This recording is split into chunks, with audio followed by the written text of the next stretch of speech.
Hello guys, in today's video I will be showing you how to fix Netflix brightness problem. So the answer is easy. Just go to the settings and then scroll down to the apps section, and then go to the search and search Netflix.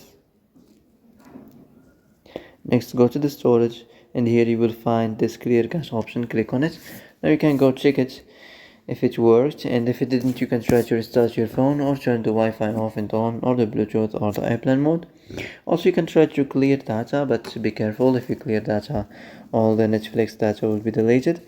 This includes all files, the settings, the accounts, the databases, etc. So be careful if you want to clear your data.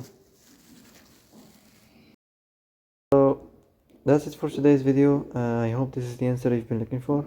If you like this video, don't forget to like and subscribe, and see you in the next video.